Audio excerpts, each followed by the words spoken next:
니까짓 게 감히 우리 집 문지방을 넘어? 썩 나가지 못해. 그날 저는 아들이 데려온 그 아이의 얼굴에 돈봉투를 집어 던졌습니다. 제 아들의 앞길을 막는 거머리 같은 여자라고 생각했으니까요. 대리석 바닥에 사방으로 흩어지는 5만 원권 지폐들. 그 붉은 돈다발 위로 그 아이가 하얗게 질린 얼굴로 눈물만 뚝뚝 흘리던 모습이 지금도 눈에 선합니다. 하지만 그때는 꿈에도 몰랐습니다. 제가 뱉은 독설이 제 가슴을 찌르는 칼이 되어 돌아올 줄은. 이바구 시작 전에 구독과 좋아요 부탁드리며 끝까지 함께 해주시고 덧붙여 추운 겨울이라 길 곳곳이 얼어붙었네요. 빙판길 미끄럼사고 조심하시라는 당부 말씀도 꼭 드리고 싶습니다. 제 이름은 조명자. 사람들은 저를 피도 눈물도 없는 철의 여인이라 부릅니다. 맨손으로 시작해 이 큰 기업을 일구면서 저는 여자의 길을 포기했습니다. 아니, 정확히 말하면 10년 전 그날 금쪽 같은 내 딸 지수를 가슴에 묻은 뒤로 저는 사람이기를 포기했는지도 모릅니다. 지수가 떠난 후 제게 남은 건 오직 아들 민우 하나뿐이었습니다. 민우는 제 목숨줄이자 제가 살아가는 유일한 이유였습니다. 그런데 그 착해 빠진 아들 녀석이 어느 날 갑자기 여자를 데려오겠다고 하더군요. 어머니, 정말 좋은 사람이에요. 한 번만 봐주세요. 내심 기대가 없었던 건 아닙니다. 어떤 대단한 집안의 규수길래 내 아들의 마음을 뺏었나 싶어 며칠 전부터 미용실에 들러 머리를 올리고 가장 비싼 옷을 꺼내 입었습니다. 현관문이 열리고 아들이 들어왔습니다. 그리고 그 뒤를 따라 들어오는 여자. 그 아이 서연을 처음 마주한 순간을 저는 잊을 수가 없습니다. 첫인상은 한마디로 궁상 그 자체였습니다. 어디서 굴러먹다 왔는지 모를 촌스러운 원피스, 화장기 하나 없는 창백한 얼굴, 툭 치면 부러질 듯 비쩍 마른 몸매. 재벌가 며느리는 고사하고 우리 회사 말단 여직원 폼도 안 나는 그 행색에 기가 찼습니다. 저런 게 내 며느리라고? 속에서 뜨거운 것이 울컥 치밀어 올랐습니다. 마치 누가 내 얼굴에 먹물을 끼얹은 것 같은 모욕감이 들더군요. 인사드려요, 어머니. 이쪽은 이서연 씨예요. 민우가 제 눈치를 살피며 그 아이의 등을 떠밀었습니다. 그 아이가 고개를 푹 숙인 채 제 앞으로 다가오더군요. 처음 뵙겠습니다. 이서연입니다. 목소리는 기어 들어갈 듯 작았고 손은 바들바들 떨고 있었습니다. 그 모습이 어찌나 답답하고 초라해 보이던지 찻잔을 든 제 손에 힘이 들어갔습니다. 앉아라. 저는 짐승을 보듯 차갑게 내뱉었습니다. 그 아이가 소파에 앉으려 몸을 숙이는 순간이었습니다. 헐거운 원피스 목덜미 사이로 그 아이의 가슴팍에 난 흉터가 제 눈에 들어왔습니다. 지네가 기어가듯 붉고 흉측하게 솟아오른 수술 자국. 순간 제 등골이 오싹해졌습니다. 저건 또 뭐야? 무슨 험한 일을 겪었길래 몸에 저런 칼자국이 있어? 보통 사람이라면 안쓰럽게 여겼을지도 모릅니다. 하지만 저는 달랐습니다. 그 흉터가 마치 그 아이의 천한 과거를 증명하는 낙인처럼 느껴졌습니다. 몸에 흉터 하나 없는 귀한 내 아들 옆에 저런 흠집투성이 여자가 붙어 있다는 게 견딜 수 없이 불쾌했습니다. 마치 최고급 비단 위에 흙탕물이 튄 것처럼 속이 메스껍고 거북했습니다. 식사 자리는 그야말로 가시방석이었습니다. 저는 일부러 그 아이가 무안할 질문들만 골라 던졌습니다. 부모님은 뭐 하시는 분들이니? 대학은 어디 나왔고? 그 아이는 밥 한 톨 제대로 넘기지 못하고 우물쭈물했습니다. 부모님은 일찍 돌아가셨습니다. 대학은 형편이 어려워서 가지가지 한다 싶었습니다. 고아에 고졸에 가진 것 하나 없는 빈털터리. 제가 가장 경멸하는 부류였습니다. 제 아들 민우의 배경과 돈을 보고 접근한 꽃뱀이 틀림없다고 확신했습니다. 민우야, 넌 눈이 발바닥에 달렸니? 어디서 이런 근본도 없는 애를 데려와? 제 말에 민우가 숟가락을 탁 내려놓으며 소리쳤습니다. 어머니, 말씀이 너무 심하시잖아요. 서연 씨, 마음이 얼마나 예쁜 사람인데요. 마음? 그 마음이 밥 먹여주냐? 내가 아직 세상 물정을 모르는구나. 이런 것들은 다 속셈이 있어 접근하는 거야. 제 고성에 그 아이의 어깨가 움찔하고 튀어올랐습니다. 그런데 말입니다. 보통 이 정도 모욕을 주면 울면서 뛰쳐나가거나 억울하다며 대들 법도 한데 그 아이는 달랐습니다. 그 아이가 천천히 고개를 들어 저를 똑바로 쳐다보더군요. 그 눈빛, 그게 참 기이했습니다. 원망이나 분노가 아니었습니다. 금방이라도 눈물이 쏟아질 것 같은 그 큰 눈망울로 저를 아주 애처롭고 슬프게 바라보고 있었습니다. 마치 오랫동안 헤어졌던 어머니를 보는 듯한 그리움이 가득한 눈빛. 그 시선이 제 심장을 관통하는 순간 저는 알 수 없는 두려움에 휩싸였습니다. 가슴 한구석이 찌릿하고 아려왔습니다. 10년 전 죽어가던 내 딸 지수가 마지막으로 저를 보던 그 눈빛과 너무나 닮아 있었기 때문입니다. 아니야, 그럴 리가 없어. 내가 헛것을 보는 거야. 저는 애써 고개를 저으며 그 불길한 느낌을 떨쳐내려 했습니다. 하지만 식사가 끝나고 그 아이가 돌아간 뒤에도 그 축축하고 서글픈 눈빛이 제 머릿속을 떠나지 않았습니다. 기분이 더러웠습니다. 아주 찝찝하고 불쾌한 하루였습니다. 밤이 깊었지만 잠이 오지 않았습니다. 이대로 두면 내 아들 인생을 저 계집애가 송두리째 망쳐놓을 것 같다는 예감이 들었습니다. 저는 침대맡에 있는 전화기를 들었습니다. 김 실장, 자나? 네, 회장님. 말씀하십시오. 수화기 너머로 김 실장의 잠긴 목소리가 들려왔습니다. 저는 창밖의 어둠을 응시하며 차갑게 명령했습니다. 오늘 민우가 데려온 그 여자 이서연이라고 했지? 샅샅이 뒤져봐. 네. 뒷조사를 말씀하시는 겁니까? 그래. 태어날 때부터 지금까지 숨 쉬는 것 빼고 다 조사해. 부모는 진짜 죽은 건지, 학교는 왜 그만뒀는지, 빚은 얼마나 있는지, 남자 관계는 복잡하지 않은지, 하나도 빠짐없이 털어서 내 책상 위에 올려. 전화를 끊고 저는 싸늘하게 웃었습니다. 감히 내 아들을 넘봐? 내 눈에 흙이 들어가기 전엔 어림도 없지. 분명히 구린 구석이 나올 겁니다. 그 흉측한 수술 자국만큼이나 지저분한 과거가 쏟아져 나오겠지요. 그걸 핑계로 내쫓아버리면 그만입니다. 하지만 저는 몰랐습니다. 제가 파헤치려는 그 판도라의 상자 안에 제 인생을 뒤흔들 충격적인 진실이 웅크리고 있다는 것을요. 그리고 김 실장이 가져올 그 보고서가 제 억장을 무너뜨릴 첫 번째 망치가 될 줄은 정말 몰랐습니다. 다음 날 아침 제 집무실 책상 위에는 누런 서류 봉투 하나가 덩그러니 놓여 있었습니다. 김 실장이 밤새워 조사해온 그 아이 이서연의 뒷조사 결과물이었습니다. 봉투는 생각보다 얇았습니다. 그 얇은 두께가 오히려 더 불안했습니다.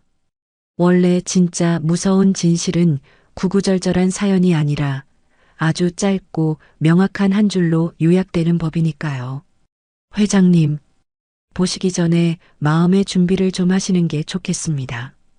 김 실장이 제 눈을 피하며 쭈뼛거렸습니다. 늘 침착하던 김 실장이 저렇게 곤란한 표정을 짓는다는 건 그 안에 담긴 내용이 제 상상을 초월한다는 뜻이겠지요. 저는 떨리는 손을 애써 감추며 턱짓으로 봉투를 가리켰습니다. 뜸 들이지 말고 말해. 뭐야? 빚이 산더미라니? 아니면 숨겨둔 자식이라도 있어? 김 실장이 마른 침을 꿀꺽 삼키더니 어렵게 입을 뗐습니다. 그게 이서연 씨가 3년 전까지 일했던 곳이 강남의 한 유흥업소 밀집 구역이었습니다. 순간 귓가에서 윙하는 이명이 들렸습니다. 유흥업소? 술집? 내 귀한 아들 옆에 붙어있던 그 여자가 밤마다 술 취한 남자들 비위를 맞추던 여자였다고? 피가 거꾸로 솟는다는 말이 무슨 뜻인지 그때 처음 알았습니다. 확실한 거야? 제 목소리가 짐승의 으르렁거림처럼 낮게 깔렸습니다. 공식적인 기록은 없습니다만 그 일대에서 이서연 씨를 봤다는 목격담이 꽤 있습니다. 주로 밤늦은 시간에 검은 승합차를 타고 이동했다는 증언도 있고요. 그리고 김 실장이 봉투에서 사진 몇 장을 꺼내 책상 위에 펼쳤습니다. 흐릿하게 찍힌 사진 속에는 짙은 화장을 하고 짧은 치마를 입은 여자가 어떤 중년 남자의 부축을 받으며 차에 타는 모습이 담겨 있었습니다. 얼굴이 정확히 보이지는 않았지만 그 왜소한 체격과 긴 머리카락은 영락없는 서연이었습니다. 저는 사진을 쥐어뜯을 듯 움켜쥐었습니다. 아, 이것 봐라. 아주 대단한 물건이 굴러 들어왔네. 헛웃음이 터져 나왔습니다. 어쩐지 첫날 봤을 때부터 풍기는 기운이 예사롭지 않더라니. 그 주눅든 듯한 태도, 눈치를 살피는 버릇, 그리고 무엇보다 그 가슴팍의 흉터. 이제야 모든 퍼즐이 맞춰지는 기분이었습니다. 그 끔찍한 흉터는 무슨 수술 자국이 아니라 험한 곳에서 험하게 굴다가 생긴 훈장 같은 것이었겠지요. 어쩌면 술에 취해 난동을 부리는 손님을 상대하다가 다친 것일 수도 있고 아니면 돈 문제로 얽힌 깡패들에게 당한 것일 수도 있습니다. 상상은 꼬리에 꼬리를 물고 최악의 시나리오를 써내려갔습니다. 이런 더러운 걸 감히 내 아들에게 붙여? 속이 메스꺼워 견딜 수가 없었습니다. 민우 그 바보 같은 녀석은 아무것도 모르고 있겠지요. 마음이 예쁜 여자라고 했나요? 가소로워서 눈물이 날 지경이었습니다.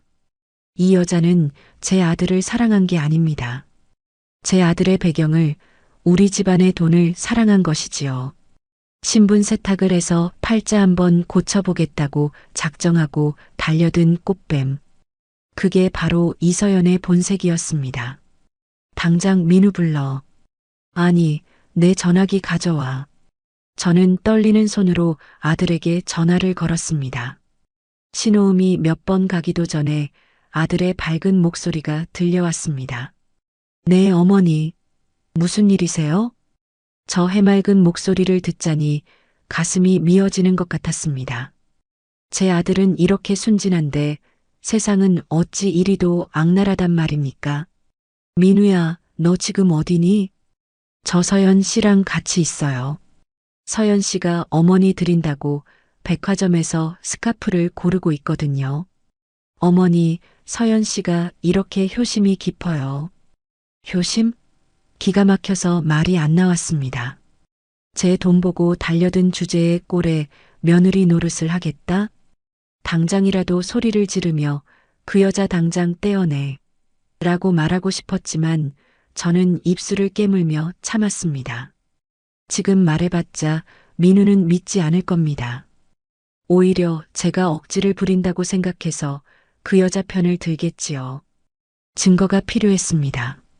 아들이 아무런 반박도 못하고 그 여자를 내칠 수밖에 없는 빼도 박도 못할 확실한 현장 증거. 그래, 알았다. 나중에 보자. 저는 황급히 전화를 끊었습니다. 더 통화하다가는 제 분노를 들킬 것 같았으니까요. 저는 책상 위에 흩어진 사진들을 다시 노려보았습니다. 사진 속 여자의 모습과 며칠 전 제 앞에서 눈물을 글썽이던 서연의 얼굴이 겹쳐 보였습니다. 연기를 아주 잘해. 여우주연상 감이야. 괘씸하고 또 괘씸했습니다. 내 눈에 흙이 들어가기 전에는 절대 안 된다고 했지? 그래, 어디 한번 끝까지 가보자. 내가 이기나. 김 실장. 네, 회장님. 내 일정 다 비워. 김 실장이 놀란 눈으로 저를 쳐다보았습니다. 직접 가시게요? 그러실 필요까지는. 아니, 내가 직접 봐야겠어. 내 눈으로 똑똑히 확인해서 그 계집애의 가면을 갈갈이 찢어버려야 내 속이 시원하겠어. 저는 자리에서 벌떡 일어났습니다. 창밖을 보니 굳은 비가 내리고 있었습니다. 마치 앞으로 닥쳐올 폭풍우를 예고라도 하듯이 말입니다. 제 가슴 속에서는 이미 천둥이 치고 있었습니다. 감히 내 아들을 건드려 내 인생의 전부인 민우를 용서할 수 없었습니다. 제 손으로 직접 그 여자의 정체를 발가벗겨서 길바닥에 내동댕이 쳐줄 것입니다. 그것이 어미로서 제가 해야 할 마지막 의무라고 생각했으니까요. 그런데 참 이상하죠. 그렇게 결심을 하고 돌아서는데 문득 며칠 전 그 아이가 저를 보던 그 눈빛이 또다시 떠오르는 겁니다. 유흥업소 여자라기엔 너무나 깊고 슬펐던 그 눈. 마치 어머니, 저를 알아보시겠어요? 라고 묻는 듯 했던 그 애절한 눈빛. 그 눈빛이 자꾸만 제 발목을 잡는 것 같아 저는 고개를 세차게 흔들었습니다. 속지 마, 조명자. 넌 지금 홀린 거야. 저 여우한테 홀린 거라고. 저는 독하게 마음을 먹고 집무실을 나섰습니다. 비냄새가 차 안가득 진동했습니다. 와이퍼가 뻑뻑 소리를 내며 유리창을 닦아낼 때마다 제 속도 까맣게 타들어가는 것 같았습니다. 선글라스에 모자까지 눌러쓰고 운전석에 앉아 있자니 천하의 조명자 회장이 꼴이 말이 아니더군요. 하지만 자존심 따위는 중요하지 않았습니다. 지금 제 눈앞에 있는 저 낡은 빌라 입구, 거기서 나올 진실을 확인하는 것만이 중요했습니다. 나와라. 제발 나오지 마라. 입으로는 나오라고 하면서도 마음속으로는 제발 아니기를 빌었습니다. 김 실장의 보고가 틀렸기를, 그저 헛소문이었기를 바라는 어미의 마음이 아주 조금은 남아 있었나 봅니다. 그때였습니다. 오후 2시 빌라 현관문이 열리고 익숙한 실루엣이 나타났습니다. 서연이었습니다. 그런데 옷차림이 이상했습니다. 평소 민우를 만날 때 입던 수수한 옷이 아니라 검은색 정장 차림이었습니다. 마치 누군가의 장례식장이라도 가는 것처럼 머리부터 발끝까지 온통 검은색. 그 창백한 얼굴이 더욱 도드라져 보여 섬뜩한 기분마저 들었습니다. 어딜 가는 거지? 이 대낮에 저런 차림으로? 서연은 주위를 두리번거리더니 핸드폰을 꺼내 어딘가로 전화를 걸었습니다. 그러고는 큰 길가로 빠르게 걸음을 옮겼습니다. 저도 모르게 숨을 죽이고 엑셀을 밟아 천천히 그 뒤를 따랐습니다. 잠시 후 골목 어귀에 검은색 고급 세단 한 대가 미끄러지듯 들어와 멈춰 섰습니다. 번호판을 보니 렌터카도 아니고 개인 소유의 외제차였습니다. 설마. 심장이 쿵쿵거리며 귓가를 때렸습니다. 운전석 창문이 내려가고 희끗한 머리의 중년 남성이 고개를 내밀었습니다. 나이는 얼추 50은 되어 보이는 남자. 서연이 그 남자에게 다가가더니 익숙한 듯 고개를 꾸벅 숙여 인사를 하더군요. 그리고는 스스럼 없이 조수석에 올라탔습니다. 아, 이것 봐라. 아주 자연스럽네. 제 입에서 헛바람이 샜습니다. 김 실장의 말이 맞았습니다. 스폰서였습니다. 제 아들 또래도 아닌 저 늙수구레한 남자와 대체 무슨 관계란 말입니까? 아무리 좋게 봐주려 해도 젊은 여자가 아버지 뻘 되는 남자의 차에 저렇게 자연스럽게 타는 건 정상적인 관계가 아닙니다. 게다가 저 차 꽤 비싼 모델입니다. 가진 것 없는 고졸 출신 여자가 저런 재력가와 얽힐 일이 뭐가 있겠습니까? 돈, 그리고 육체. 그 두 단어가 제 머릿속을 맴돌며 톱니바퀴처럼 딱 맞아떨어졌습니다. 더러운 것들. 내 아들을 감쪽같이 속여. 핸들을 잡은 손이 하얗게 질릴 정도로 힘이 들어갔습니다. 당장이라도 차에서 내려 저 차 문을 벌컥 열고 머리채를 잡고 싶었습니다. 내년 정체가 뭐냐? 내 아들 등쳐먹으려고 작정한 거냐? 소리치고 싶었습니다. 하지만 참았습니다. 결정적인 증거. 빼도 박도 못할 그 현장을 잡아야 했으니까요. 그들의 차가 출발했습니다. 저는 일정한 거리를 두고 그 뒤를 쫓았습니다. 도심을 벗어나 외곽으로 향하는 길. 차창 밖 풍경이 점점 낯설어지기 시작했습니다. 건물들은 사라지고 스산한 산길이 나타났습니다. 어딜 가는 거야? 이런 으슥한 곳으로. 불길한 예감이 스멀스멀 피어올랐습니다. 남녀가 대낮에 인적 드문 곳을 찾는다? 뻔하지 않습니까? 상상만으로도 구역질이 났습니다. 차가 멈춘 곳은 어느 한적한 공터였습니다. 주변에는 아무것도 없었고 풀벌레 소리만 요란했습니다. 차에서 내린 두 사람. 저는 멀찍이 차를 세우고 몸을 숙인 채 그들을 지켜봤습니다. 남자가 트렁크에서 무언가를 꺼내 서연에게 건넸습니다. 하얀 봉투였습니다. 제 눈에는 그게 영락없는 돈 봉투로 보였습니다. 저거였구나. 저 돈 받으려고 여기까지 따라온 거였어. 서연이 그 봉투를 받아들고는 소중한 듯 품에 안았습니다. 그러고는 남자에게 무언가 간절하게 말하는 듯 했습니다. 남자는 안쓰러운 표정으로 서연의 어깨를 두어 번 두드려 주더군요. 그 손길이 제 눈에는 더없이 추잡하고 징그럽게 보였습니다. 그래, 수고했다 이거지? 몸 팔아번 돈이라 소중하기도 하겠지. 제 입에서는 저주에 가까운 독설이 흘러나왔습니다. 제 아들 민우는 지금 회사에서 밤새워 일하고 있을 텐데 미래의 아내라는 여자는 딴 남자에게서 용돈이나 타쓰고 있다니. 배신감에 온몸이 부들부들 떨렸습니다. 그런데 그때 서연이 갑자기 가슴을 부여잡고 비틀거렸습니다. 남자가 황급히 서연을 부축했습니다. 서연은 고통스러운 표정으로 남자의 팔에 매달려 숨을 몰아쉬었습니다. 그 모습조차 제 눈에는 가증스러운 연기로 보였습니다. 동정심 유발하는 수법인가? 아주 가지가지 하는구나. 남자가 품에서 작은 약통을 꺼내 서연의 입에 넣어 주었습니다. 물을 마시게 하고 등을 토닥여주자 서연이 겨우 진정이 된 듯 고개를 끄덕였습니다. 멀리서 그 광경을 지켜보던 저는 입술을 깨물어 피가 맺혔습니다. 제 아들 민우에게는 건강하다고 거짓말을 했겠지요. 아니면 저 몹쓸 병치레조차 남자를 홀리는 수단으로 써먹는 걸까요?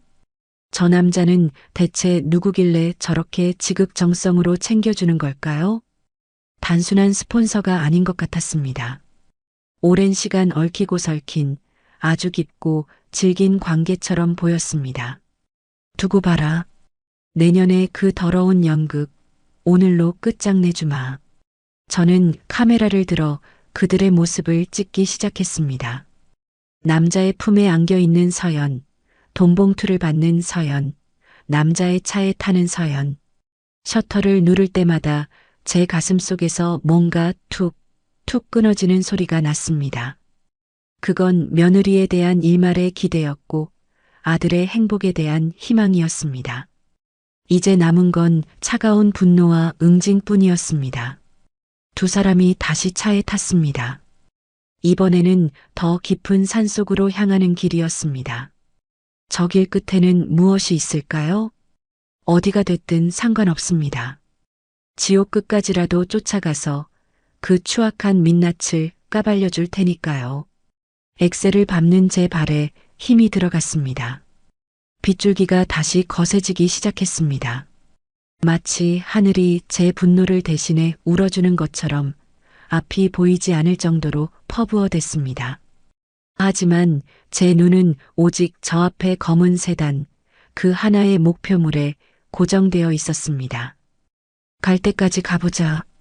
내가 감춘 그 비밀이 뭔지 내 눈으로 똑똑히 봐주마. 거친 빗줄기가 차창을 때리는 소리가 마치 제 심장을 두드리는 것만 같았습니다. 앞서가던 검은 세단이 속도를 줄이며 익숙한 국도변으로 방향을 틀었습니다. 순간 제 손이 핸들 위에서 파르르 떨렸습니다. 잠깐, 이 길은 이정표가 보이지 않아도 알 수 있습니다. 지난 10년간 제 딸 지수를 만나러 갈 때마다 수천 번도 더 오갔던 길, 바로 제 딸이 잠들어 있는 추모공원, 하늘정원으로 가는 길이었습니다. 설마, 거길 가는 거야? 혼란스러웠습니다. 바람난 남녀가 은밀히 만나는 장소가 하필이면 내 딸이 있는 납골 땅이라니. 도저히 연결되지 않는 퍼즐 조각에 머리가 지끈거렸습니다. 하지만 차는 야속하게도 제 예상대로 하늘정원 정문을 통과해 주차장으로 미끄러져 들어갔습니다. 차에서 내린 두 사람은 우산 하나를 나눠 쓰고 건물 안으로 향했습니다. 남자가 서연의 어깨를 감싸 안고 빗물을 막아주는 모습이 어찌나 다정하던지 보는 내내 위장이 뒤틀리는 것 같았습니다. 저는 끓어오르는 분노를 억누르며 차 문을 열었습니다. 습한 공기와 함께 섞여 들어오는 향냄새, 그리고 가슴을 짓누르는 익숙한 슬픔의 냄새. 이곳은 제게 성역이나 다름없습니다. 세상에서 가장 깨끗하고 귀한 내 딸 지수가 잠든 곳. 그런데 감히 저런 근본 없는 여자와 늙은 스폰서가 내 딸의 공간을 더럽히려 하다니. 이건 단순한 외도가 아니었습니다. 저에 대한, 그리고 제 죽은 딸에 대한 기만이자 도발처럼 느껴졌습니다. 더러운 발로 감히 여길 들어와? 저는 이를 갈며 그들의 뒤를 밟았습니다. 대리석 바닥에 젖은 발자국을 남기며 두 사람은 복도 끝으로 걸어갔습니다. 그런데 그들이 멈춰선 곳은 하필이면 지수가 있는 VIP 특별관 입구였습니다. 뭐야? 저기엔 왜 들어가는 거야? VIP관은 아무나 들어갈 수 없는 곳입니다. 저 남자가 꽤 재력가라는 건 짐작했지만 설마 이곳에 가족이라도 모셔둔 걸까요? 아니면 죽은 부인이라도 있는 걸까요? 저는 기둥 뒤에 몸을 숨기고 숨을 죽였습니다. 서연이 어느 납골함 앞에 무릎을 꿇고 앉아 있었습니다. 그 옆에는 남자가 묵묵히 서 있었고요. 공교롭게도 서연이 앉은 자리는 제 딸 지수의 자리가 있는 안쪽 구석 라인이었습니다. 하지만 서연의 등이 가로막고 있어 정확히 누구의 사진 앞에 앉아 있는지는 보이지 않았습니다. 다만 그 주변이 온통 하얀 국화꽃으로 뒤덮여 있다는 것만 알 수 있었죠. 흐윽. 정적을 깨고 서연의 울음소리가 터져 나왔습니다. 어깨를 들썩이며 오열하는 꼴이라니. 제 눈에는 그 모습이 역겨운 연극처럼 보였습니다. 저 남자의 죽은 마누라 앞에서 우는 척이라도 하는 건가? 아니면 지가 낳다 죽인 애라도 있는 거야? 온갖 불경한 상상이 머릿속을 헤집어 놓았습니다. 내 딸이 숨쉬고 있는 이 공기 속에 저런 가증스러운 울음소리가 섞인다는 것 자체가 참을 수 없는 모욕이었습니다. 미안해요. 정말 미안해요. 울음 섞인 목소리가 복도에 메아리 쳤습니다. 내가 죄인이에요. 당신 대신 살아서, 이렇게 뻔뻔하게 행복을 꿈꿔서. 순간 저는 미간을 찌푸렸습니다. 당신 대신 살아서? 그게 무슨 소리일까? 사고라도 쳐서 사람을 죽게 만든 건가? 그래서 죄책감에 시달리는 척하며 저 남자한테 동정표를 얻으려는 건가? 확실한 건 서연에게는 제 아들 민우에게 절대 말하지 않은 끔찍하고 어두운 과거가 있다는 사실이었습니다. 사람을 죽게 만들었든 죽은 사람을 이용하든 어느 쪽이건 소름 끼치는 여자였습니다. 그때 서연이 유리창에 손을 대고 속삭이듯 말했습니다. 하지만 저 그 사람 정말 사랑해요. 욕심인 거 알지만 염치 없지만 그 사람 곁에 있고 싶어요. 당신이 좀 도와주면 안 될까요? 그 말을 듣는 순간 저는 하마터면 소리를 지르며 뛰쳐나갈 뻔했습니다. 이 미친 여자가 죽은 귀신한테 제 아들과의 사랑을 허락해달라고 빌고 있었습니다. 그것도 다른 늙은 남자를 옆에 세워두고 말입니다.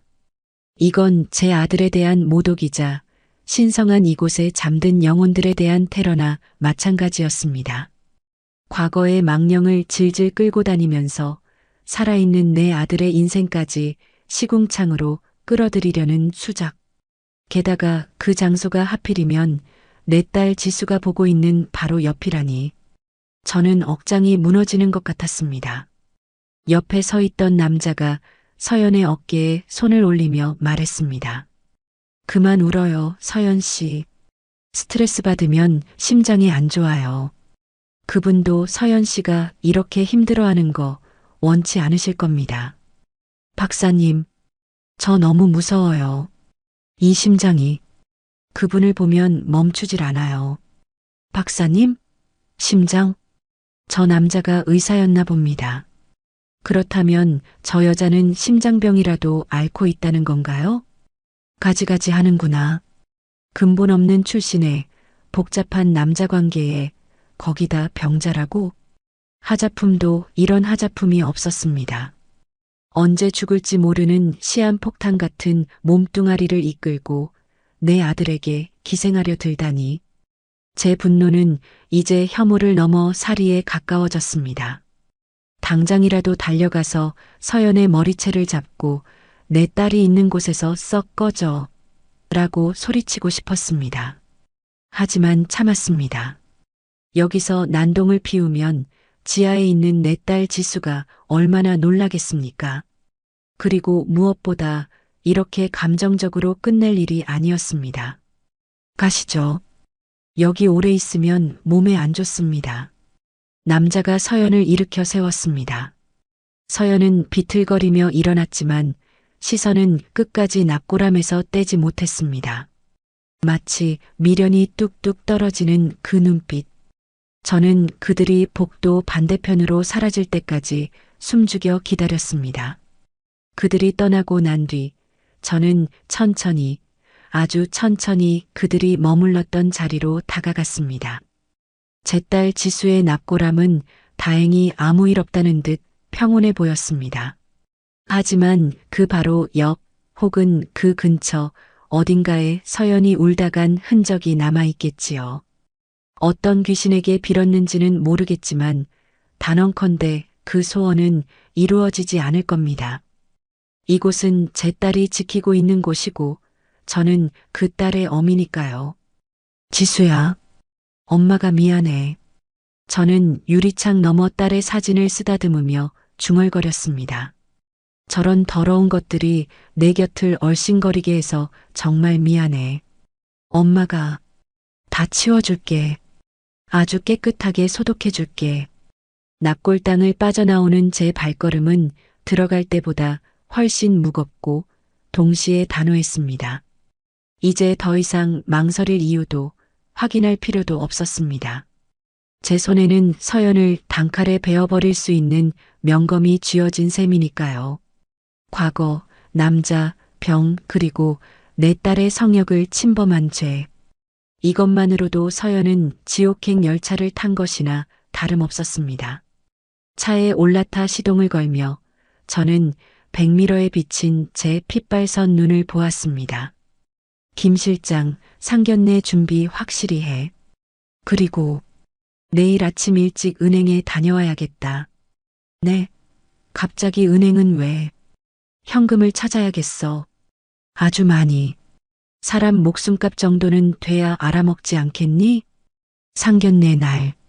그날은 두 집안이 하나가 되는 축복의 날이 아니라 한 여자의 인생이 공개적으로 처형당하는 날이 될 것입니다. 내 딸이 잠든 이곳까지 기어들어와 더러운 눈물을 흘린 대가 그 대가를 톡톡히 치르게 해줄 것입니다. 빗줄기는 어느새 멈췄지만 하늘은 여전히 검붉게 물들어 있었습니다. 마치 앞으로 닥쳐올 피바람을 예고하듯 말입니다. 기다려라, 이서연. 감히 내 딸의 쉼터를 모욕한 죄. 내 남은 인생을 걸고 갚게 해주마. 상견례 장소로 잡은 호텔 일식당의 VIP룸은 정막이 흐를 정도로 고요했습니다. 창밖으로 보이는 정원은 한 폭의 그림처럼 평온했지만 제 속은 화라산처럼 끓어오르고 있었습니다. 테이블 위에는 정갈하게 놓인 찻잔과 식기들, 그리고 그 옆에 제가 준비한 두툼한 쇼핑백 하나가 놓여 있었습니다. 백화점 로고가 찍힌 평범한 종이 가방처럼 보였지만 그 안에는 현금 5천만 원이 들어 있었습니다.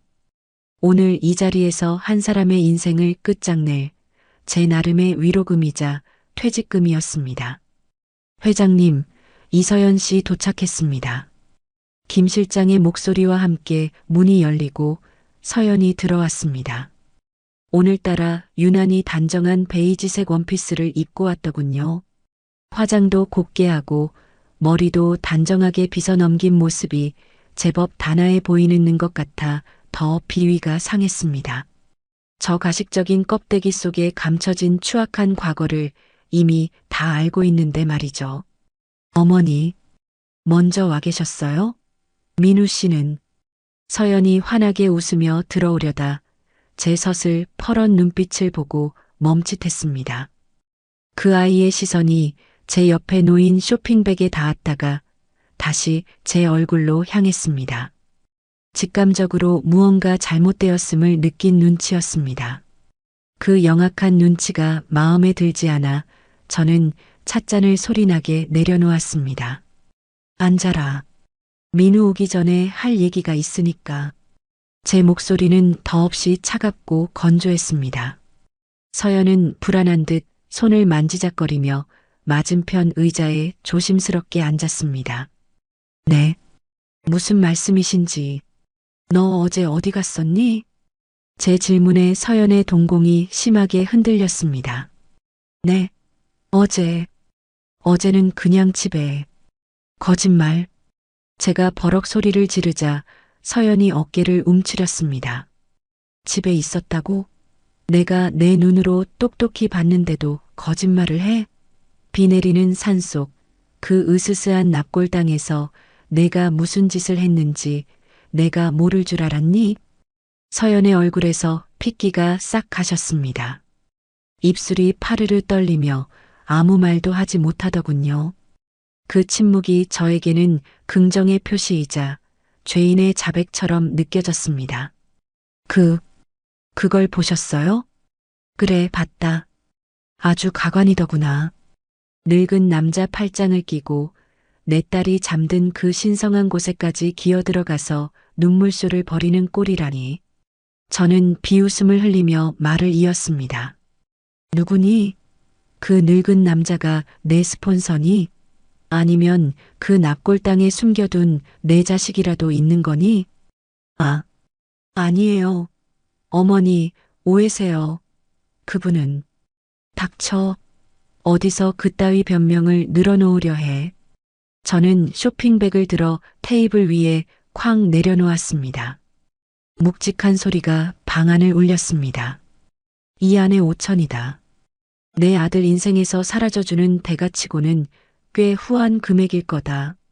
서연은 믿을 수 없다는 듯 쇼핑백과 저를 번갈아 보았습니다. 그 눈에 눈물이 고이기 시작했습니다. 어머니, 저 돈 때문에 민우 씨 만나는 거 아니에요.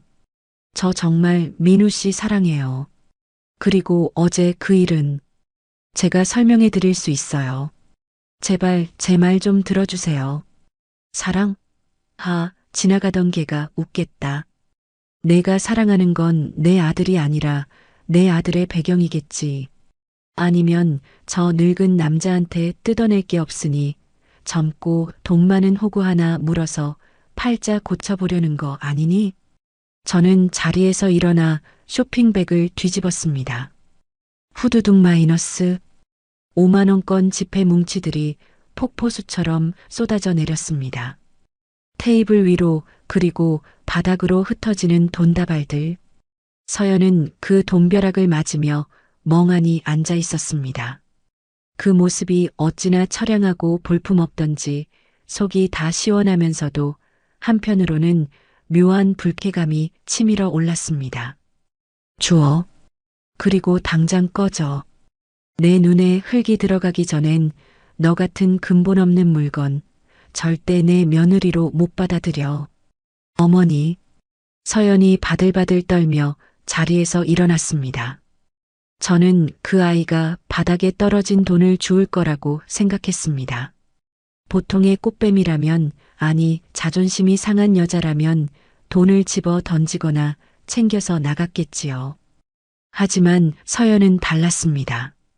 그 아이는 돈에는 눈길조차 주지 않고 제 앞으로 다가와 털썩 무릎을 꿇었습니다.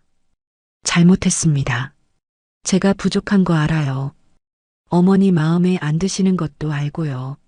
하지만 저 민우 씨 포기 못해요.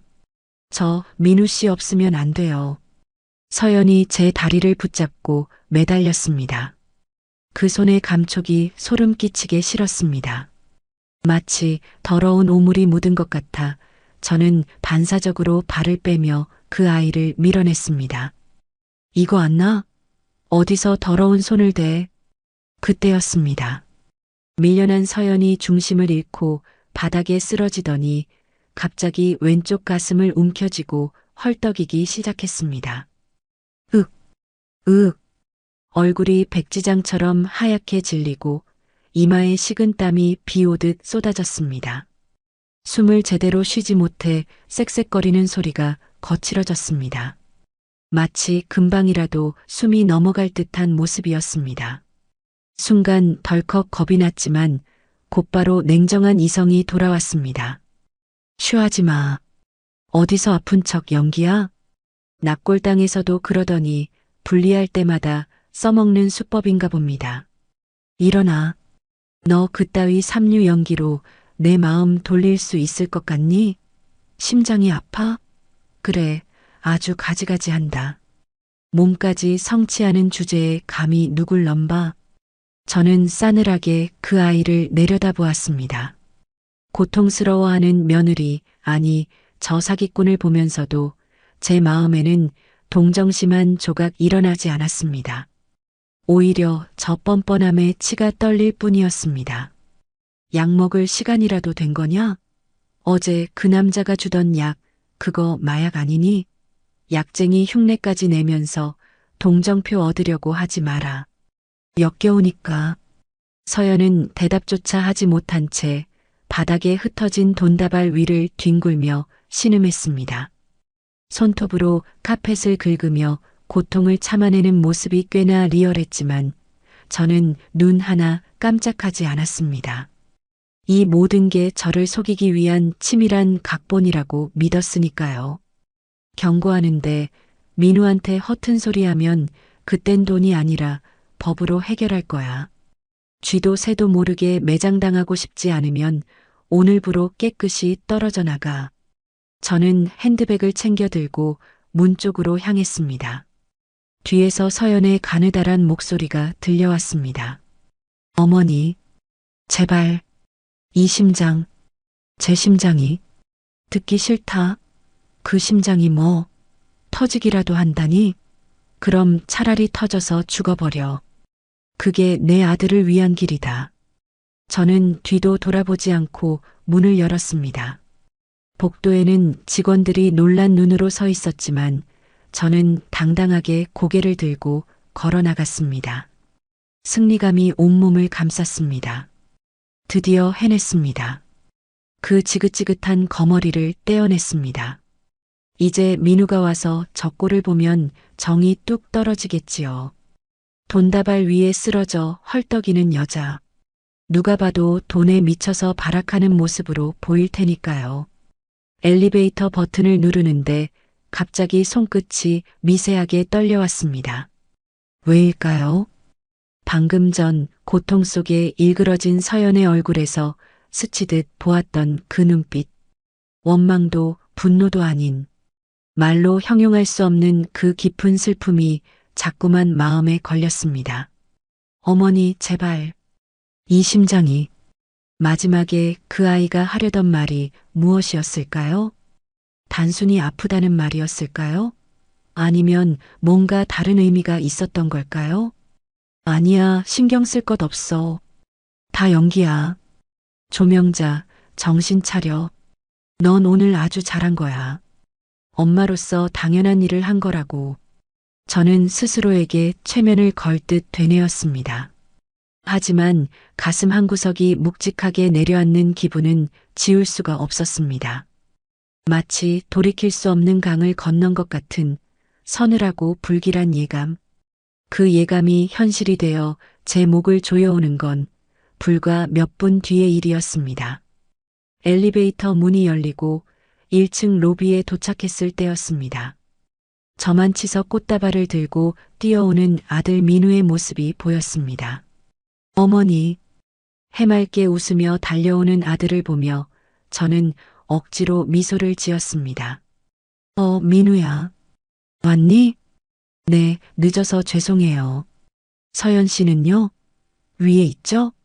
아니, 그게 제가 입을 열려는 찰나 제 핸드폰이 요란하게 울렸습니다. VIP 룸 담당 매니저였습니다. 회장님, 큰일 났습니다. 방금 그 아가씨가 쓰러진 채로 의식이 없습니다. 숨을 안 쉬어요. 순간 세상이 정지한 것 같았습니다. 민우가 제 표정을 살피더니 다급하게 물었습니다. 어머니, 무슨 전화예요? 서연 씨한테 무슨 일 생겼어요? 제 손에서 핸드폰이 스르르 미끄러져 떨어졌습니다. 숨을 안 쉰다고? 제 입술이 파랗게 질렸습니다. 연기가 아니었나? 진짜로 아팠던 건가? 아니, 설마 내가 사람을 죽인 건가? 돈다발을 던지고 아프다는 애를 내버려 두고 나온 그 짧은 시간 동안 대체 무슨 일이 벌어진 걸까요? 민우가 바닥에 떨어진 핸드폰을 줍기도 전에 저는 비명 같은 소리를 지르며 다시 엘리베이터 쪽으로 달리기 시작했습니다. 서연아. 민우가 영문도 모른 채 제 뒤를 따랐습니다. 그때까지만 해도 저는 몰랐습니다. 제가 지금 살리러 가는 그 아이의 심장이 누구의 것인지를, 그리고 그 심장이 멈추는 순간 제 세상도 함께 무너져 내릴 것이라는 사실을 말입니다. 비키세요. 응급환자입니다. 요란한 사이렌 소리가 제 머릿속을 헤집어 놓았습니다. 하얀 침대 시트 위로 창백하게 질린 서연의 얼굴이 스쳐 지나갔습니다. 산소 마스크를 쓴 채 가쁜 숨을 몰아쉬는 그 아이의 손은 힘없이 축 늘어져 있었습니다. 그 손끝에 아직도 제가 던진 돈다발의 감촉이 남아있는 것 같아 저도 모르게 제 손을 옷자락에 쓱쓱 문질렀습니다. 서연아, 정신 차려. 서연아. 민우가 울부짖으며 이동 침대를 따라갔습니다. 응급실 자동문이 닫히고 민우가 저를 돌아보았습니다. 그 눈빛, 평생 저를 존경하고 따르던 착한 아들의 눈빛이 아니었습니다. 원망과 분노, 그리고 경멸이 뒤섞인 낯선 눈동자. 어머니, 대체 무슨 짓을 하신 거예요? 서연 씨한테 뭐라고 하셨길래 사람이 저 지경이 돼요? 민우의 고함에 저는 아무 대꾸도 할 수 없었습니다. 입술이 바짝바짝 말라왔습니다. 나는 그냥 내가 속고 있는 게 안타까워서 변명이 구차하게 흘러나왔습니다. 하지만 제 목소리에는 힘이 없었습니다. 방금 전 호텔방에서 보았던 서연의 고통스러워하던 모습이 자꾸만 눈앞에 어른거렸기 때문입니다. 진짜였어. 연기가 아니었어. 그때였습니다. 응급실 문이 벌컥 열리고 초록색 수술복을 입은 의사가 급하게 뛰쳐나왔습니다. 마스크를 쓰고 있었지만 희끗한 머리카락과 날카로운 눈매가 어딘지 낯익었습니다. 보호자분, 환자분 보호자 안 계십니까? 민우가 다급하게 달려갔습니다. 제가 보호자입니다. 서연 씨 약혼자예요. 의사가 마스크를 내리며 민우를 보더니 곧이어 그 뒤에 멍하니 서 있는 저에게 시선을 고정했습니다. 순간 제 심장이 덜컥 내려앉았습니다. 그 얼굴, 빗속의 납골당에서 서연의 어깨를 감싸 안던 그 남자. 제가 스폰서라고 확신하며 더러운 놈이라고 욕했던 그 중년 남자였습니다. 당신? 제 입에서 외마디 비명이 터져 나왔습니다. 당신이 왜 여기에? 의사 가운을 입고 그 남자가 저를 보며 싸늘하게 굳은 표정으로 말했습니다. 오랜만입니다. 조명자 회장님. 저를 기억 못 하시는군요. 기억? 내가 저 남자를 만난 적이 있던가? 머릿속이 뒤죽박죽 엉키기 시작했습니다. 스폰서가 아니었어? 진짜 의사였어? 그럼 서연이가 납골당에서 박사님이라고 불렀던 게 혼란에 빠진 저에게 그 남자가 결정타를 날렸습니다. 10년 전 따님 지수 양의 마지막 수술을 집도했던 최영석입니다. 아, 다리에 힘이 풀려 비틀거렸습니다. 최영석. 잊을 수 없는 이름이었습니다. 교통사고로 뇌사 상태에 빠진 제 딸 지수의 장기 기증 수술을 맡았던 대학병원 흉부외과 과장. 제 딸의 심장을 꺼내 다른 사람에게 옮겨주었던 바로 그 의사였습니다. 그때 저는 너무나 큰 슬픔에 빠져 의사의 얼굴조차 제대로 보지 못했었는데 그 사람이 바로 이 남자였다니. 그럼 당신이 서연이 스폰서가 아니라 스폰서라니요. 말 조심하십시오. 최 박사의 목소리에 서리빨이 섰습니다. 서연이는 제 환자입니다. 10년 전 회장님 따님의 심장을 이식받고 기적적으로 살아난 유일한 생존자죠. 세상이 핑그르르 돌았습니다. 뭐라고? 심장 이식? 그럼 서연이가 납골당에서 했던 말. 당신 대신 살아서 미안해요. 이 심장이 그 사람을 보면 멈추질 않아요. 그 모든 말들이 주마등처럼 스치고 지나갔습니다. 그건 죽은 사람에 대한 죄책감이 아니라 생명의 은인인 제 딸에 대한 감사와 미안함이었던 겁니다. 그리고 그 은인의 어머니인 저에게, 그리고 은인의 오빠인 민우에게 갚을 수 없는 빚을 졌다고 생각했던 겁니다. 그럴 리가 없어. 말도 안 돼. 저는 고개를 세차게 저으며 뒷걸음질 쳤습니다. 제가 더러운 몸뚱아리라고 욕했던 그 몸 안에 내 딸 지수의 심장이 뛰고 있었다고요? 제가 하자품이라고 비난했던 그 흉터가 내 딸이 남겨준 숭고한 생명의 흔적이었다고요? 제가 발로 차고 돈다발을 던지며 모욕했던 그 아이가 내 딸의 분신이었다고요? 서연이가 왜 그렇게 회장님 댁 주위를 맴돌았는지 아십니까? 최 박사가 제 앞으로 다가와 낮게 으르렁거렸습니다. 은혜를 갚고 싶어 했습니다. 자신에게 새 생명을 준 기증자의 가족이 행복하게 사는 걸 지켜보고 싶어 했어요. 그러다 민우 군을 진심으로 사랑하게 된 겁니다. 그런데 회장님은, 최 박사는 기가 막히다는 듯 헛웃음을 지었습니다. 회장님은 오늘 따님의 심장을 2번 죽이신 겁니다. 10년 전엔 사고로 잃으셨지만 오늘은 회장님 손으로 직접 짓밟으셨어요. 아, 저는 귀를 틀어막고 주저앉았습니다. 아니야. 내가 무슨 짓을 한 거야. 납골당에서 서연이가 울던 그 자리, 바로 제 딸 지수의 납골함 앞이었습니다. 서연이는 스폰서의 부인이 아니라 제 딸 지수에게 인사를 하러 갔던 겁니다. 지수 씨, 고마워요. 어머니, 내가 잘 모실게요. 오빠, 내가 많이 사랑해 줄게요. 그렇게 빌고 또 빌었을 아이에게 저는 무슨 짓을 한 겁니까? 더러운 것들이 내 딸 옆에 얼씬거린다며 저주를 퍼붓고 돈으로 따귀를 때리고 심장이 아프다며 매달리는 손을 뿌리쳤습니다. 회장님, 정신 차리세요. 민우가 저를 흔들었지만 제 눈에는 아무것도 보이지 않았습니다. 오직 바닥에 흩어져 있던 5만 원권 지폐들 위로 가슴을 부여잡고 쓰러져 있던 서연의 모습만이 선명하게 떠올랐습니다. 그 아이가 마지막으로 하려던 말.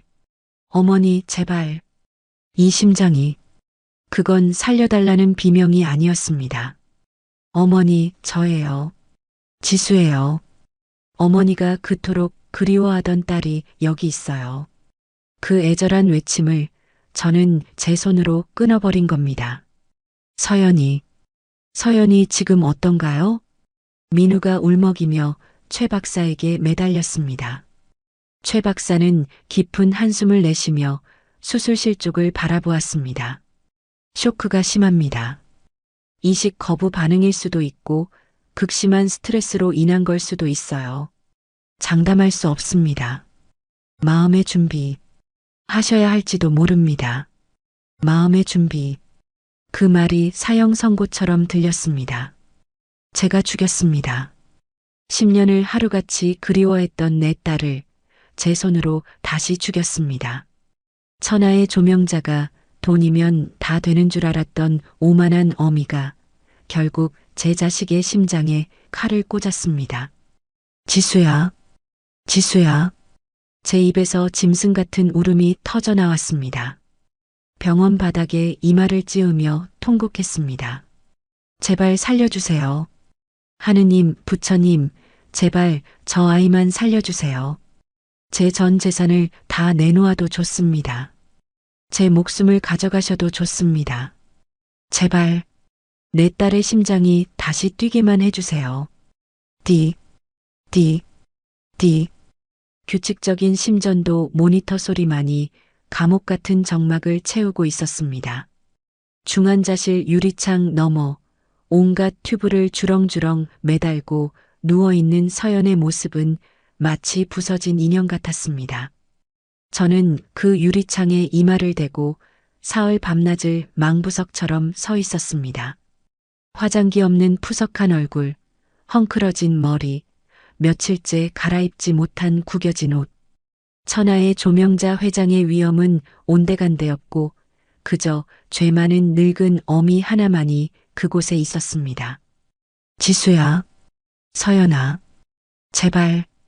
입술이 터지고 목이 쉬어 소리조차 나오지 않았지만 제 기도는 멈추지 않았습니다. 지난 사흘은 제 인생에서 가장 긴 지옥이었습니다. 눈을 감으면 제가 돈다발을 던지던 장면이 악몽처럼 되풀이되었고 귀를 막으면 제발 하며 매달리던 서연의 목소리가 환청처럼 들려왔습니다. 내가 죽일년이다. 내가 괴물이다. 제 손을 내려다보았습니다. 이 손으로 그 아이를 밀쳤습니다. 내 딸의 심장을 품은 그 귀한 아이를 더럽다며 밀어냈습니다. 만약 서연이 이대로 잘못된다면 저는 죽어서도 딸을 볼 면목이 없을 겁니다. 아니, 지옥불에 떨어져 영원히 타오르는 형벌을 받아도 쌉니다. 어머니, 좀 앉으세요. 이러다 어머니까지 쓰러지시겠어요. 민우가 제 어깨를 감싸며 울먹였습니다. 아들의 얼굴도 반쪽이 되어 있었습니다. 저는 고개를 저으며 유리창에서 눈을 떼지 않았습니다. 아니다. 내가 어떻게 했니? 내가 무슨 자격으로 편하게 쉬어? 서연이가 저렇게 사투를 벌이고 있는데 눈물이 말라버린 줄 알았는데 또다시 볼을 타고 흘러내렸습니다. 그때였습니다. 유리창 너머 서연의 손가락이 미세하게 까딱거리는 것이 보였습니다. 민우야, 저기 좀 봐라. 서연이 손이 움직였어. 제 외침에 민우가 화들짝 놀라 유리창에 매달렸습니다. 곧이어 최 박사와 간호사들이 우르르 안으로 들어갔습니다. 분주하게 움직이는 의료진들 사이로 서연이 천천히 눈을 뜨는 모습이 보였습니다. 아, 감사합니다. 감사합니다. 저는 그 자리에 털썩 주저앉아 엉엉 울었습니다. 살려주셨구나. 신이 나 같은 죄인에게 한 번 더 기회를 주셨구나. 감격과 안도, 그리고 형용할 수 없는 미안함에 가슴이 터질 것 같았습니다. 일반 병실로 옮긴 서연을 마주한 건 그로부터 며칠 뒤였습니다. 저는 병실 문 앞에서 한참을 서성였습니다. 들어갈 용기가 나지 않았습니다. 무슨 낯으로 그 아이를 보겠습니까? 돈으로 뺨을 치고 모욕을 줬던 시어머니를 그 아이가 과연 용서해 줄까요? 아마 저를 보자마자 소리를 지르거나 꼴도 보기 싫다며 고개를 돌리겠지요. 그래도 감수해야 합니다. 무릎이 닳도록 빌고 또 빌어야 합니다. 들어오세요, 어머니. 안에서 들려온 건 뜻밖에도 차분하고 부드러운 목소리였습니다. 저는 떨리는 손으로 문고리를 돌렸습니다. 침대에 기대앉은 서연이 창백한 얼굴로 저를 바라보고 있었습니다. 그 눈빛, 제가 처음에 재수 없다고, 음흉하다고 오해했던 그 눈빛. 이제 보니 그건 그저 사랑이었습니다. 깊고 깊은 연민과 그리움이 담긴 세상에서 가장 맑은 눈빛이었습니다. 저는 서연과 눈이 마주치자마자 그대로 바닥에 무릎을 꿇었습니다. 서연아, 어머니, 왜 이러세요? 서연이 놀라서 몸을 일으키려 했지만 링거줄 때문에 힘겹게 주저앉았습니다. 일어나세요, 제발. 아니다. 내가 죽을 죄를 지었다. 저는 고개를 들 수조차 없었습니다. 바닥에 떨어진 제 눈물이 병실 바닥을 적셨습니다. 몰라봐서 미안하다. 정말 미안하다. 귀한 줄도 모르고 고마운 줄도 모르고 내가 너한테 못할 짓을 했어. 짐승만도 못한 짓을 했어. 제 목소리는 흐느낌에 섞여 갈기갈기 찢어졌습니다. 내 딸 지수가 너를 살리고 싶어서 자기 심장을 줬는데 이 못난 어미는 그것도 모르고 너를 죽이려 했구나. 용서하지 마라. 평생 원망해도 좋아. 내가 다 받을게. 내가 평생 너한테 속죄하며 살게. 방 안에는 제 울음소리만 가득 찼습니다. 그때 따뜻한 온기가 제 어깨에 닿았습니다. 어느새 침대에서 내려온 서연이 불편한 몸을 이끌고 제 앞에 마주 앉아 저를 안아주고 있었습니다. 어머니, 울지 마세요. 저 괜찮아요. 서연아, 저 안 미워해요. 어떻게 미워하겠어요. 서연이 제 등을 토닥이며 속삭였습니다. 그 손길이 어찌나 따뜻하던지 얼어붙었던 제 심장이 녹아내리는 것 같았습니다. 서연이 제 손을 잡아 자신의 왼쪽 가슴에 갖다 대었습니다. 얇은 환자복 너머로 콩닥, 콩닥, 규칙적이고 힘찬 박동이 느껴졌습니다. 제 손끝이 전율했습니다. 10년 전 멈췄다고 생각했던 내 딸의 심장이 지금 내 손바닥 안에서 이렇게 뜨겁게 뛰고 있었습니다. 느껴지세요? 서연이 물기 어린 눈으로 저를 바라보며 미소 지었습니다. 이 심장이 어머니를 기억해요. 어머니가 화내실 때도 돈을 던지실 때도 제 심장은 한 번도 어머니를 미워한 적 없어요. 오히려 아파했어요. 어머니가 얼마나 슬프시면 저러실까, 얼마나 외로우셨으면 저러실까 하고요. 아, 저는 서연의 가슴에 얼굴을 묻고 오열했습니다. 지수야, 내 새끼, 여기 있었구나. 엄마가 몰라봐서 미안해. 서연의 몸에서 나는 향기, 체온, 심장 소리, 모든 것이 내 딸 지수와 꼭 닮아 있었습니다. 아니, 서연은 또 다른 내 딸이었습니다. 지수가 보내준 선물, 지수가 맺어준 인연. 어머니, 죄송해요. 진작 말씀드렸어야 했는데, 혹시라도 어머니가 충격받으실까봐, 돈 때문에 접근했다고 오해하실까봐 겁이 났어요. 제가 어리석었어요. 아니다, 아니다. 내 잘못 없다. 다 내 탓이다. 이 못난 늙은이의 아집과 독선이 문제였어. 저는 고개를 들어 서연의 얼굴을 어루만졌습니다. 눈물 범벅이 된 얼굴로 저는 서연의 흉터를, 그 붉고 선명한 수술 자국을 쓰다듬었습니다. 예전에는 징그럽고 흉측하게만 보였던 그 상처가 이제는 세상에서 가장 아름다운 훈장처럼 보였습니다. 많이 아팠지? 이 귀한 몸을 내가 함부로 대해서 정말 미안하다. 아니에요, 어머니.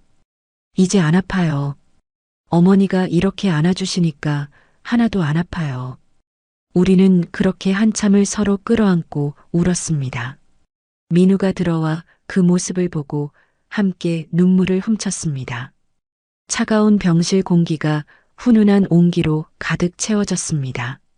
10년 동안 제 가슴 속에 꽝꽝 얼어붙어 있던 응어리가 서연의 심장 소리와 함께 눈 녹듯 사라졌습니다. 고맙다, 서연아. 살아줘서 고맙고, 내 며느리가 되어줘서 고맙다. 저도요. 어머니 며느리로 받아주셔서 감사해요. 이제 진짜 딸 노릇할게요. 지수 씨 목까지. 제가 2배로 3배로 잘할게요. 창밖으로 따스한 햇살이 쏟아져 들어와 우리 두 사람을 비췄습니다. 마치 하늘에 있는 지수가 웃으며 우리를 내려다보는 것 같았습니다. 그날 저는 잃어버린 딸을 다시 찾았습니다. 그리고 세상 무엇과도 바꿀 수 없는 소중한 며느리를 얻었습니다. 제 인생의 겨울은 끝났습니다. 이제 저 아이의 심장 박동 소리와 함께 제 인생에도 다시 봄이 찾아올 것입니다. 유난히 햇살이 눈부신 날이었습니다. 지난 겨울 제 가슴 속에 몰아쳤던 그 모진 비바람과 피눈물이 거짓말처럼 느껴질 만큼 하늘은 티끌 하나 없이 맑고 청명했습니다. 호텔 웨딩홀의 입구, 화려하게 장식된 꽃길 위로 하객들이 하나둘 모여들었습니다. 한때 저는 사람들이 제 며느리의 출신을 두고 수군거릴까봐 전전긍긍했던 못난 시어머니였습니다. 하지만 오늘은 달랐습니다. 저는 꼿꼿하게 허리를 펴고 세상에서 가장 자랑스러운 얼굴로 하객들을 맞이했습니다. 어머, 회장님. 며느님이 너무 고우세요. 어디서 저런 복덩이가 굴러들어왔대요? 인상이 참 막네요. 회장님이 며느리 사랑이 지극하시다더니 얼굴에 다 쓰여 있으시네. 지인들의 덕담이 쏟아질 때마다 저는 그들의 손을 꼭 잡으며 큰 소리로 대답했습니다. 그럼요, 복이죠. 제 평생 다 쓰고도 남을 가장 큰 복입니다. 하늘이, 아니, 제 딸아이가 점지해준 귀한 인연이니까요. 웅장한 오르간 소리가 울려 퍼지고 버질로드 위에 오늘의 주인공들이 등장했습니다. 늠름한 제 아들 민우, 그리고 그 옆에서 수줍게 웃고 있는 세상에서 가장 아름다운 신부 서연이. 순백의 웨딩드레스가 눈부시게 빛났지만 제 눈에는 드레스보다 서연이의 얼굴이 더 환하게 빛나 보였습니다. 가슴이 파인 드레스 라인 위로 살짝 비치는 옅은 수술 자국. 스타일리스트는 그걸 가리자고 했지만 제가 말렸습니다. 그건 흉터가 아니라 훈장이야. 생명의 훈장.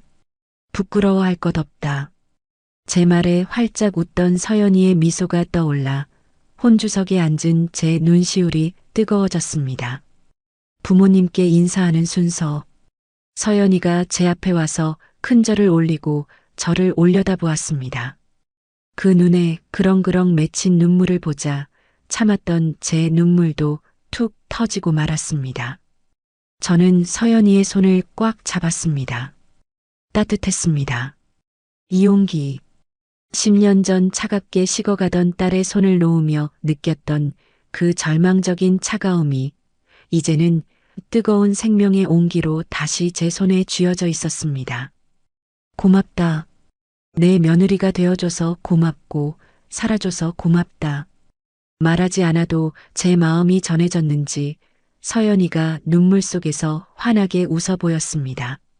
식이 끝나고 패백실, 저는 밤새 준비한 예물을 꺼냈습니다. 재벌가 시어머니니 다이아몬드나 금덩이를 기대했을 사람들은 의아해했을지도 모릅니다. 제가 꺼낸 건 낡고 색이 바랜 작은 벨벳 보석함이었으니까요. 어머니, 이게 뭐예요? 서연이가 조심스럽게 뚜껑을 열자 그 안에는 10년의 세월을 머금은 은목걸이 하나가 놓여 있었습니다. 작은 천사 날개 모양의 펜던트. 그걸 보는 순간 서연이의 눈동자가 흔들렸습니다. 이거 지수 씨 물건이죠? 그래. 지수가 고등학교 때 첫 용돈을 모아 샀던 거야. 죽을 때까지 몸에서 떼지 않았던 분신 같은 거지. 저는 떨리는 손으로 목걸이를 꺼내 서연이의 목에 걸어주었습니다. 차가운 은부치가 서연이의 따뜻한 피부에 닿는 순간 마치 지수의 영혼이 서연이를 감싸 안는 듯한 묘한 전율이 느껴졌습니다. 이제야 주인을 제대로 찾은 것 같구나. 지수 심장이 뛰는 그 자리에 지수가 가장 아끼던 물건이 놓였으니 이제야 짝이 맞네. 서연이는 목걸이를 소중하게 어루만지며 울먹였습니다. 어머니, 정말 제가 받아도 돼요? 이렇게 귀한 걸. 내가 아니면 누가 하겠니? 너는 내 며느리이자 또 다른 내 딸인데. 지수도 저 하늘에서 웃고 있을 거다. 자기 물건이 제일 좋은 주인한테 갔다고. 우리는 서로를 말없이 껴안았습니다. 그 좁은 패백실이 세상 그 어떤 궁전보다 따뜻하게 느껴졌습니다. 결혼식이 끝나고 계절이 2번 바뀌었습니다. 그 사이 우리 집에는 많은 변화가 생겼습니다.